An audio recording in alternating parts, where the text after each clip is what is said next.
नमस्कार बंधुरा रिमिर बांगाली रान्नाघरे आपनादेर सबाइके स्वागत। आज आमी शेयर करछि लाल शाकेर रेसिपि। बानानो किन्तु खूबई सहज, खेते असाधारण लागे। दुपुर बेला गरम भातेर साथे एई लाल शाक भाजा खेते खूबई भालो लागे। लाल शाक बानानोर जोन्नो आमी बड़ो एक आटी लाल शाक निये डाटार अंश फेले दिएछि, तारपर पातागुलोके कुचि कुचि करे केटे निएछि। बंधुरा लाल शाक যতটা সম্ভব মিহি করে কুচিয়ে নিতে হবে। তারপর ৬-৭ বার জল দিয়ে ভালো করে ধুয়ে নিয়েছি। লাল শাকে অনেক মাটি নোংরা থাকে, তাই ভালো করে ধুতে হবে। গ্যাসে কড়াই বসিয়ে 2 টেবিল চামচ সরষের তেল দিয়ে দিচ্ছি।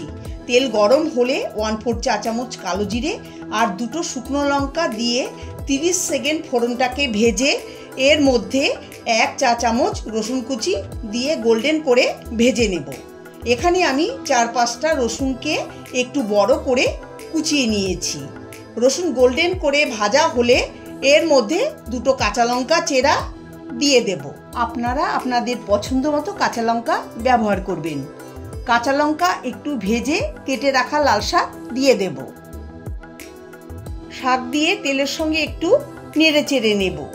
প্রায় 1 মিনিট নেড়েচেড়ে নেওয়ার পর এর মধ্যে দিয়ে দেব সামান্য পরিমাণে হলুদ গুঁড়ো আর দেব স্বাদ অনুসারে লবণ।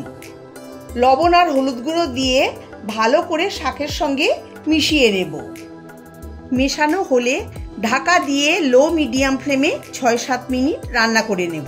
আমি এর মধ্যে জলের ব্যবহার করব না।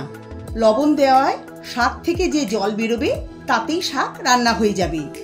মাঝে একবার ঢাকা খুলে নেড়েচেড়ে নেব, আবার ঢাকা দিয়ে রেখে দেব।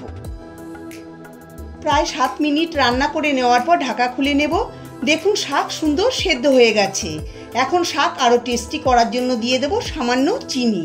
আপনারা চিনি পছন্দ না করলে স্কিপ করতে পারেন। চিনি দিয়ে মিশিয়ে নিয়েছি। লাল শাক ভাজা একদম রেডি। এখন আমি গ্যাস বন্ধ করে সার্ভ করে নিচ্ছি। রেসিপিটা ভালো লাগলে লাইক, কমেন্ট, শেয়ার করবেন। নমস্কার।